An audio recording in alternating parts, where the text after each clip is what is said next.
This copyrighted telecast is an exclusive presentation of Learfield under the broadcasting rights granted by the University of Nevada.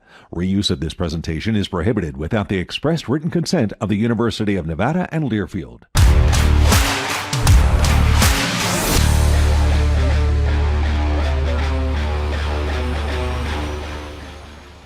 Coming up on Wolfpack All Access, the Nevada football team welcomes an old Big Sky foe to Mackey Stadium as the Eastern Washington Eagles make their first trip to Reno since 2010. We'll have the highlights and post-game reaction from the players, plus our weekly sit-down conversation with head coach Jeff Choate. And he's come from nearby Truckee to bolster the Wolfpack receiving corps. The long road to the silver and blue from Marcus Bellon. And a feature on Pac golferAnna Shultse, who's expected to be the top player on that group this season. That and more on Wolfpack All Access, presented by Champion Chevrolet. And welcome inside our Champion Chevrolet NSN studio. I'm Alex Margulies. Nevada wrapping up the non-conference slate, welcoming in 1 and 2 Eastern Washington to Mackey Stadium for a Saturday afternoon showdown. Mike Stephenson has the highlights. It was a heck of a day for a noon kickoff. And a heck of a day to light up Chris Altfield. The Wolfpack scoring on its opening possession with Patrick Garwo III capping a 9-play, 73-yard drive with that touchdown run to make it 7-0.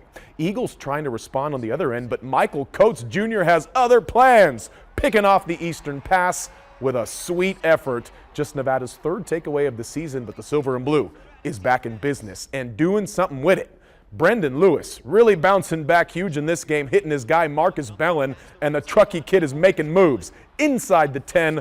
Good for a 31-yard gain, and he would not be done on this drive. 3 plays later, Lewis, Bellon, end zone. His second touchdown catch of the season makes it 14-0 Pac after the first quarter.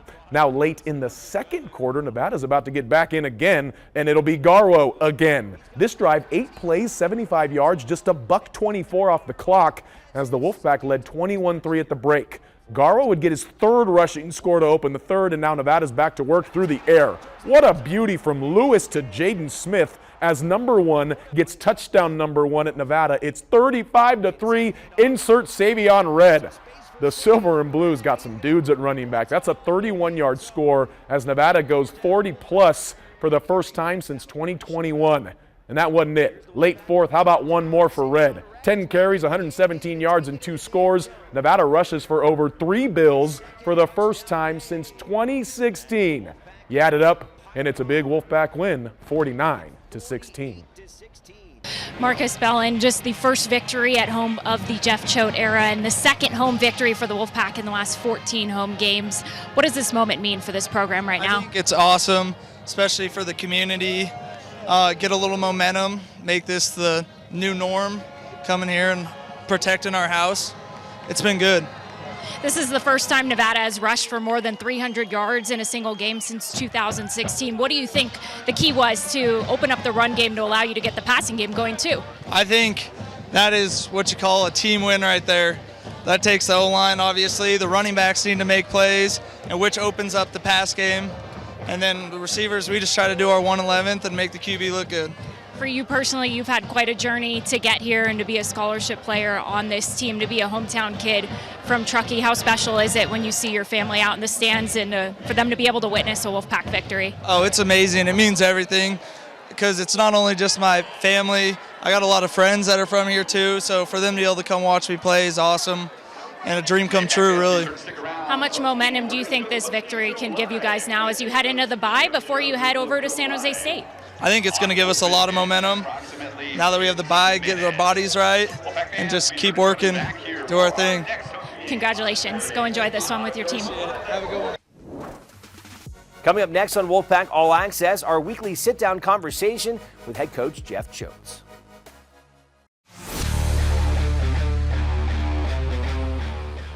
Before ultimately being hired by the Wolfpack. Nevada taking a shot towards the end zone, and it is in. What a pass and catch from Brendan Lewis to Jaden Smith. Welcome back to Wolfpack All Access. Our play of the week you just saw there, the pass and catch from Brendan Lewis to Jaden Smith. Coach, I think one of the things that's been one of the most fun things I've seen so far this year has been that rapport between Brandon Lewis and a lot of these new receivers, including Jaden Smith and Cortez Branham Jr. The way that they have the ability in one-on-one situations to have that trust early on, that was a great showcase there. Yeah, well, I think it's a lot of work, too. I mean, Jaden's kind of a football junkie, and he's the type of guy that's going to be bugging B-Lou all the time. Hey, let's go out and throw. And they get together, they watch film together, talk about, hey, if this guy's playing me here, this is where I want the ball, or vice versa. And so I think that chemistry is really a result of the commitment that they have to working together and helping our team be better. That was part of an incredible offensive effort for your team, over 500 yards of total offense. How pleased were you to be able to kind of finish out this early non-conference slate with an offensive performance that really was very well-rounded? Yeah, coming off a game where we don't score a point, that was really rewarding to see that, hey, we kind of tighten the screws, and we're obviously playing down a level an opponent, but as a team that has given a lot of really good FBS programs fits over the years, and so we needed that confidence. I think this is going to be a good way for us to roll into the bye week, hopefully get some guys healthier and get a few guys back, and then work on some of our weaknesses so that the things that we put on tape that we know the opponent is going to try to exploit in all three phases, we've got to tighten up on those things and maybe add a few wrinkles. All right, let's talk about your run game. 320 yards on the ground. It was the first time since November of 2016 against UNLV that a Nevada rushing attack has able to amass a 300-yard day. You had 5 rushing touchdowns. Garwo had 3. Red had 2. Let's talk about the boys up front first, because without the Union moving people, you're not going to get that kind of effort. What did you think of just the way that they blocked? And you had eventually, I think, 8 or 9 different guys that you had up front. Yeah, well, I think it was cool that we got to play some new guys, some younger guys, and some of that was by necessity. We had a couple guys go out with some minor injuries. I think they'll be fine. But I think those guys played well together. And, for offensive line in particular, the whole is always going to be greater than the sum of the parts. You can have a great left tackle, and if your left guard doesn't go the right direction, the play's not going to work. And so I thought those guys played well together. I also think that Andrew and Smalley did a really good job of coming in. It kind of took 2 guys to replace Jace Henry, but those 2 guys did a good job of blocking the perimeter and on the edge, especially on our split zone plays. And that was good to see. I mean, it was, hey, they came in, they had their role, they owned their role, they operated well. And when you can see, our runners get in space, there's going to be problems. All right, so you briefly touched on the fact that Chris Smalley was moved over from the defensive side of the ball to tight end with the injury of Jace Henry. You had him carry out the Battle-Born Shield, and Chris is a local kid from Douglas High School and really kind of embodies, I think in a lot of ways, of Northern Nevada and kind of that grit I'm sure you want, with your football team. How impressive you've been with the fact that how quickly he's been able to transition to the offensive side of the ball, and then being able to be a contributing factor on a lot of your run game in this contest. Yeah, I think he put the extra time in with Coach Green. Once we decided, hey, we're going to make this little change to see if this can get him on the field more, number one, because he wasn't getting a ton of snaps at defensive end. And he'd been productive for us on special teams. Played tight end in high school, so it wasn't like it was going to be completely foreign to him. And he just dove in. I mean, he's smart and he's tough. I mean, that's what you're looking for, right? And that's that kind of grittiness is what you're looking for those, especially the guys that we get from Northern Nevada. That's what you want. And I throw kind of Marcus in that as well. Like, he's that type of player. And, love those kids, man.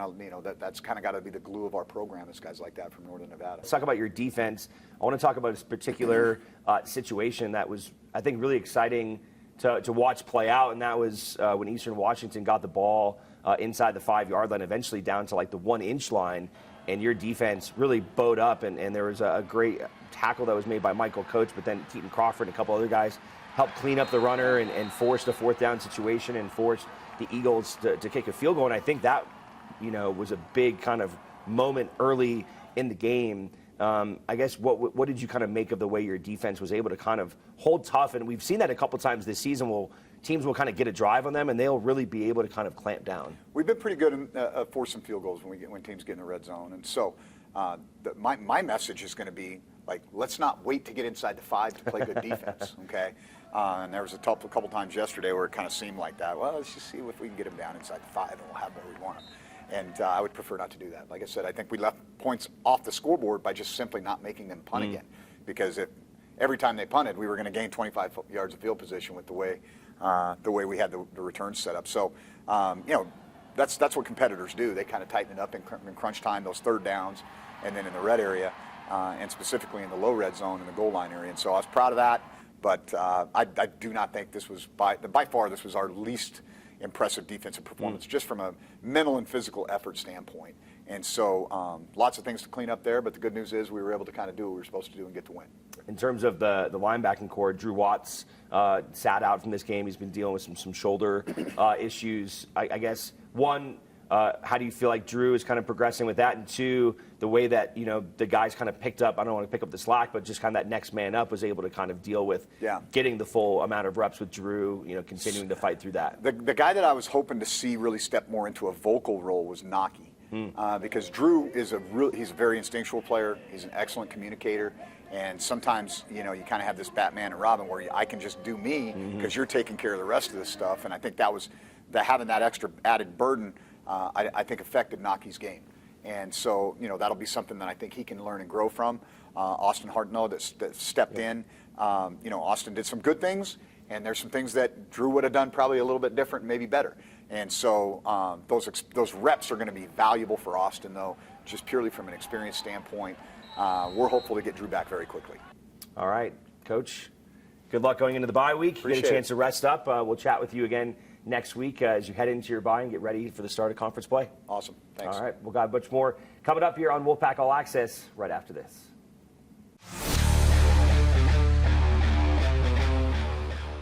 Welcome back to Wolfpack All Access, presented by Champion Chevrolet. After a stellar high school career up I-80 West, Truckee alum Marcus Bellon had to take the long road to suiting up in the silver and blue. But as Nevada Sportsnet's Mike Stephenson found out, it was all worth it. Marcus Bellon has found his way home. Out of high school, this is somewhere where I wanted to come. Didn't work out, so I'm glad that it worked out now. The one-time Truckee Wolverine star first took his game to Southern Utah, but did not suit up for the Thunderbirds. He would eventually turn a standout season at Santa Barbara Community College into an opportunity at the University of Texas, El Paso. Loved it, met a lot of great people, had a great time, had some great coaches who really helped me improve my game. Bellon up the sideline, Bellon dives, he's in, touchdown UTEP! I learned a lot, made a lot of good friends that I'll be friends with forever. After a coaching change with the Miners, Bellon was back on the market, catching the eyes of the Wolfpack with his dynamic receiving and return game, and eventually, his name. I called him, I think, Mason or something 3 times on the first interview that we had. The kid from UTEP, from Truckee, Mason, that kid had a heck of a night.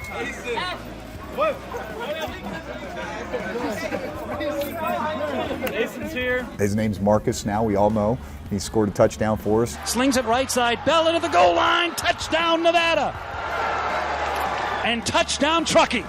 Touchdown Truckee. It's a great story, and you can tell he loves being a part of this thing, and he's a really tough, competitive kid, and we're happy to have him. I've always wanted to play here. No better time than with Coach Choate. I love Marcus. He's a great guy, great character. I just love being around him, and he's really smart. He just gets into spots where I didn't expect him to do it, but it makes my job a lot easier, and that just comes with him being experienced. He wants to compete. When the ball's in the air, he wants to go get it. I can tell he's straining. I can't even explain how Marcus approaches the game because it's so professional. Sometimes I'll leave the huddle and it's so much going on in the play, and he'll just communicate with me. Hey, remember this? And I'm like, I appreciate that, bro. He always knows what he's doing. He's always taking notes in the room, and he's just a leader in the room. Instead of building from the ground up, Bellon joined the Wolfpack as a well-rounded weapon after he had only played quarterback for Truckee, where the town stops when the Wolverines are in action. Bellon rolling out. Football is everything in that community. He stays open, stays free, dives for the pylon. Did he get it? Touchdown, Truckee Wolverines. A lot of those old-timers especially live for those Saturdays. They've been going there the last 50 years of their life. They've got a great culture there, a great tradition. It would be nice to start growing the connection between Nevada and Truckee. The local kids have got to be a core of what you do because they've got to be able to make sure that the guys that aren't necessarily from here understand how important it is. It's been awesome because I get to hang out with my friends on the team, and then also some of my friends that I grew up with. And now number 18 is growing on Nevada fans. Small in stature, but huge in heart. Don't let others tell you what you can't do. Keep going. There's always going to be people that doubt you, so you can't doubt yourself. Because if you doubt yourself, it's already over. For Wolfpack All Access, I'm Mike Stephenson. Based on our research, Bellon is just the second Truckee alum to play for Nevada in at least the last 30 years. Coming up next, our feature on Nevada's Russian-born, Spanish-raised golfer Anna Shultse, who is expected to take over the #1 role for the Wolfpack this season. But first, Chris Murray takes us back to 2012 with his week in Wolfpack history. Some people go to Hawaii for rest and relaxation. Nevada running back Stefphon Jefferson visited the islands to set some records. On September 22, 2012, Jefferson scored not once, not twice, but 7 times, setting a Wolfpack record for single-game scores. That included 6 rushing touchdowns of 5 yards or fewer, plus a 55-yard touchdown catch, as Nevada snapped a 7-game skid at Hawaii that dated to 1948. Jefferson's 7 touchdowns tied an NCAA record for most scores by a player against a major college opponent. Amazingly, Jefferson didn't even play in the fourth quarter of the 69-24 blowout. "I've seen a lot of good things," legendary Wolfpack coach Chris Alt said after the game, "but I've never seen 7 touchdowns.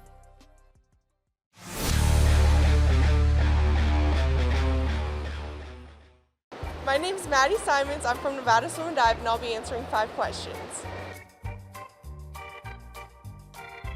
I'm from Reno, Nevada, and I went to Bishop Manogue High School. Krista Palmer. Oh, she's not sitting there anymore. She knows. I love to play with my dogs and go on walks. Anything country, preferably Morgan Wallen. I just love how close it is to the mountains and the community. Welcome back inside our Champion Chevrolet studios. I'm Alex Margulies. As the Nevada women's golf season gets underway, there's one golfer entering her second season with the Wolfpack, looking to lead her squad to new heights. Nevada Sportsnet's Zach Larson tells us the story of Anna Shultse. Nevada golfer Anna Shultse wasn't sure if she impressed her now head coach, Kathleen Takashi, in their first conversation. I was worried that she didn't like me. And then I sent her this message like, I love your school so much. Like, I looked into it. Like, I love talking to you. Like, can we talk again? It wasn't bad. The timing of it, I was driving and I was in the car heading to Bend on vacation, and so I was kind of worried about my service and how it looked, me being in the car, so maybe it was just mutual. Turns out the two eventually clicked. Shultse, a transfer from Kansas, taking a leap of faith after 1 year in Lawrence, looking for a school and a coach she could gel with. Location matters and everything, and people matter. You need to meet with people before you commit somewhere, and definitely Nevada was like a, like faith, I guess, destiny. Shultse didn't get to meet her new head coach in person or tour Nevada's campus before she committed. That's because she lives over 5,000 miles away in Spain.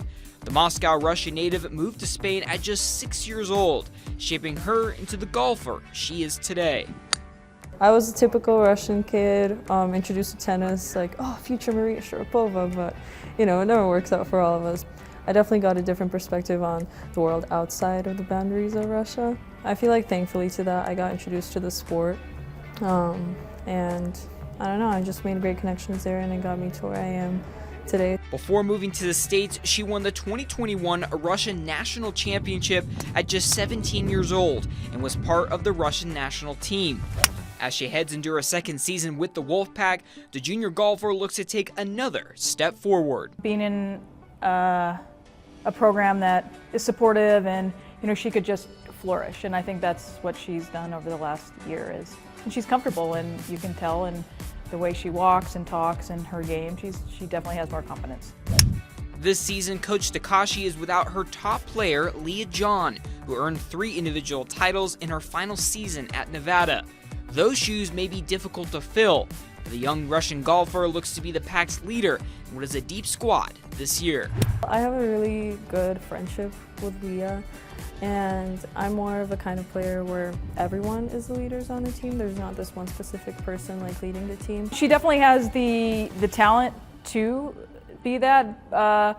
We also are deeper this year. If Anna just trusts the process and just gets better every single day, I think sky's the limit for her. For Wolfpack All Access, I'm Zach Larson. Shultse tied for 25th in Nevada's first tournament of the season in Albuquerque. The Pack have 3 more tournaments this fall season, including the Ram Classic, which starts on Monday. Coming up on Wolfpack All Access, we will wrap up this week's show with a reminder of the start of Nevada basketball season, how you can get season tickets. Before we go on this week's edition of Wolfpack All Access, a reminder, Nevada hoop season is just around the corner, and season tickets for the Nevada men are now on sale. You can get your tickets for as low as $149 for the entire season. Don't miss on the action and be part of the energy at Lawler Event Center. Visit mynevadatickets.org or call 775-348-PACK to get those tickets. Also coming up, the 150th anniversary celebration for the university as the Pack play host to Oregon State on Saturday, October the 12th. Kickoff is slated for 4:30. Tickets for that one start at only $20. Once again, it's mynevadatickets.com or call 348-PACK. That'll do it for this week's edition of Wolfpack All Access from inside our Champion Chevrolet studio. I'm Alex Margulies. We'll see you next time. This has been an exclusive presentation from Learfield.